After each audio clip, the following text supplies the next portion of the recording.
รกิจนมการวิกฤตหลังผ่าตัดศัลยกรรม 480,000 บาท ครอบครัวห้องขอความเป็นธรรมอิงตามการรายงานของสำนักข่าวสดประเทศไทยวันที่ 8 มีนาคม 2026 กลายเป็นกระแสวิพากษ์วิจารณ์อย่างหนักเมื่อครอบครัวนักธุรกิจหนุ่มไทยวัย 37 ปี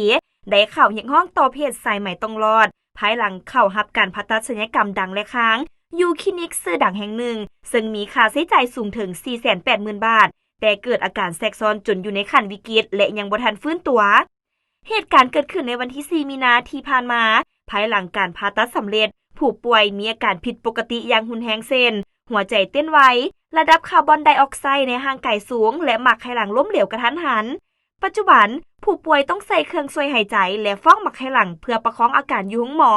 ขณะที่ค่าปิ่นปัวพุ่งสูงกว่า 2 ล้านบาทแล้วทางศัลยแพทย์เชี่ยวชาญจากห้องหมอรามาธิบดีได้ชี้แจงว่าผลการผ่าตัดแม่นเยี่ยมห้อยดีแต่อาการวิกฤตดังกล่าวเกิดจากภาวะไข้สูงวิกฤตจากการดมยาสลบซึ่งเป็นความผิดปกติทางกรรมพันธุ์ที่พบได้ยาก1 ใน 50,000 เคสแต่มีอันตรายถึงขั้นเสียชีวิตส่วนทางครอบครัวยืนยันว่าผู้ป่วยมีสุขภาพแข็งแรงดีมาโดยตลอดและตั้งข้อสงสัยต่อมาตรฐานการเบิ่งแย้งของคลินิกในขณะนี้ทางคลินิกยังบ่ทันมีข้อสรุปที่ชัดเจนเกี่ยวกับการแสดงความรับผิดชอบโดยระบุว่าต้องรอท่าการประชุมของคณะผู้บริหารก่อน